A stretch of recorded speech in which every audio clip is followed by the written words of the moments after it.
My voice, now what? I wanted to do another reading today, so here is a reading with a little bit of humor, but if anything, this is just another practice, kind of going through narrative, going through description. And I'll give you a disclaimer before I begin this.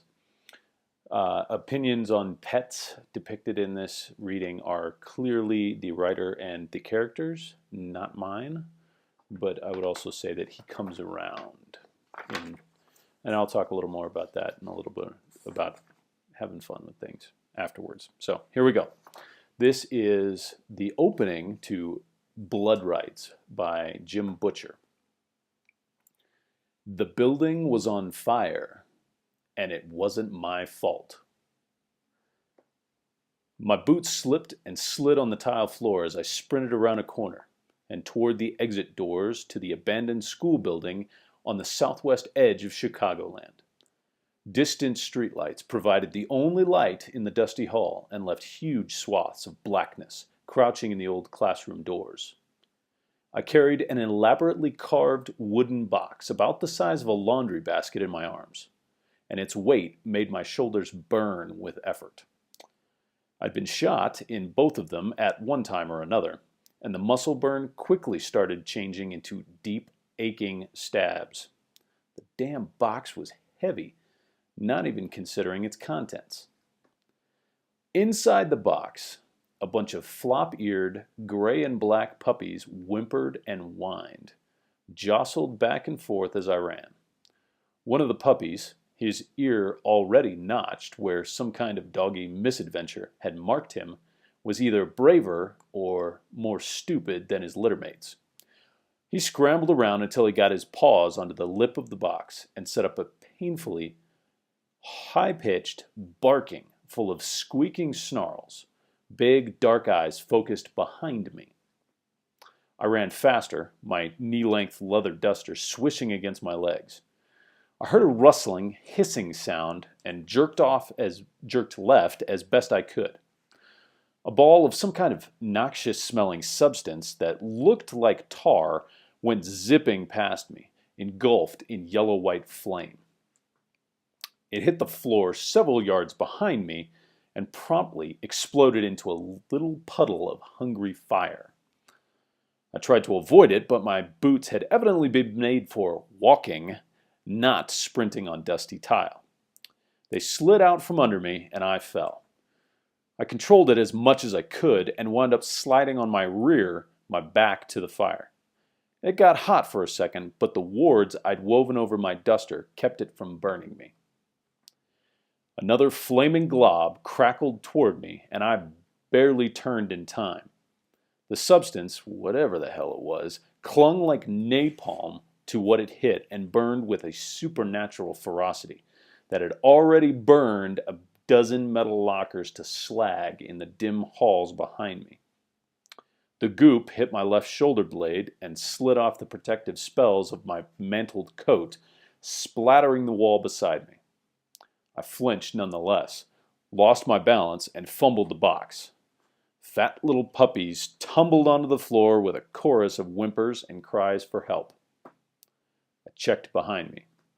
The guardian demons looked like demented purple chimpanzees, except for the raven-black wings sprouting from their shoulders.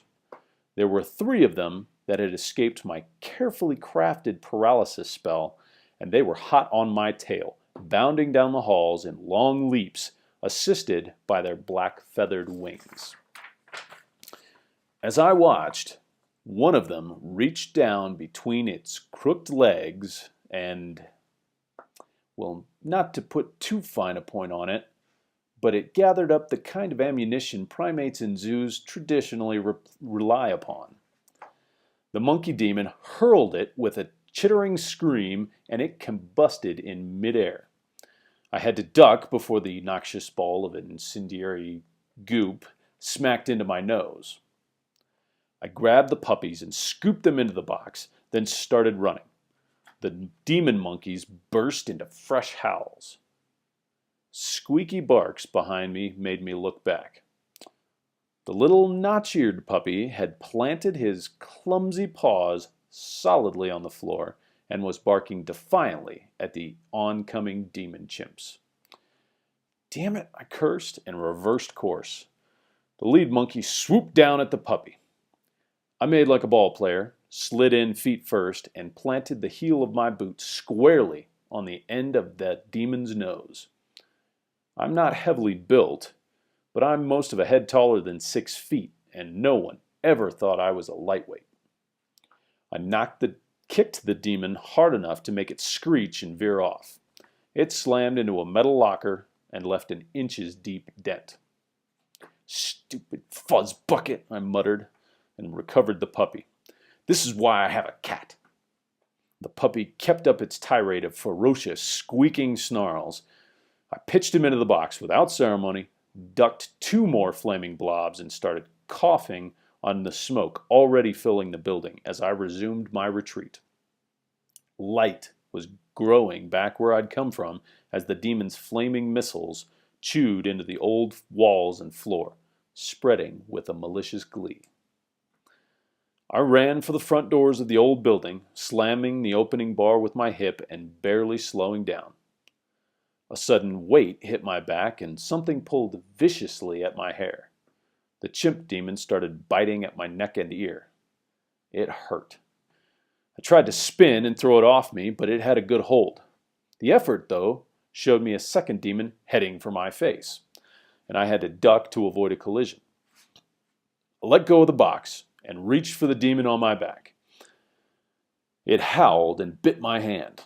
Snarling and angry, I turned around and threw my back at the nearest wall. The monkey demon evidently knew that tactic. It nipped off my shoulders at the last second, and I slammed the base of my skull hard against a row of metal lockers. A burst of stars blinded me for a second, and by the time my vision cleared, I saw 2 of the demons diving toward the box of puppies.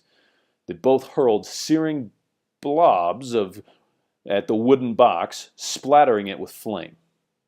There was an old fire extinguisher on the wall, and I grabbed it. My monkey attacker came swooping back at me. I rammed the end of the extinguisher into its nose, knocking it down, then reversed my grip on the extinguisher and sprayed a cloud of dusty white chemical at the carved box. I got the fire put out, but for good measure I unloaded the thing at the other 2 demons' faces, creating a thick cloud of dust. I grabbed the box and hauled it out the door, and then slammed the school doors shut behind me. There were a couple of thumps from the other side of the door, and then silence. Panting, I looked down at the box of whimpering puppies. A bunch of wet black noses and eyes looked back at me from under a white dusting of extinguishing chemical. Hell's bells, I panted down at him. You guys were lucky Brother Wang wants you back so much. If he hadn't paid half up front, I'd be the one in the box, and you'd be carrying me. A bunch of little tails waggled hopefully. Stupid dogs, I growled. I hauled the box into my arms again and started schlepping it toward the old school's parking lot. This is just a really kind of funny opening because Harry is often accused of burning buildings down. So it's just a funny opening to say that the building was on fire, but it was not his fault. And I'm a dog person. I'm not a cat person. Probably has a lot to do with allergies, but it's what it is. Little interesting stuff there. Purple demons throwing flaming stuff.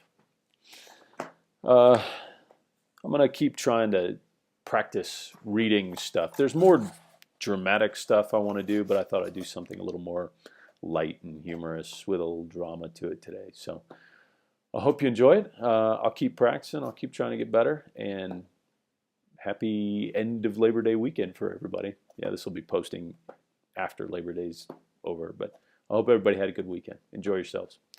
So, my voice. Now what?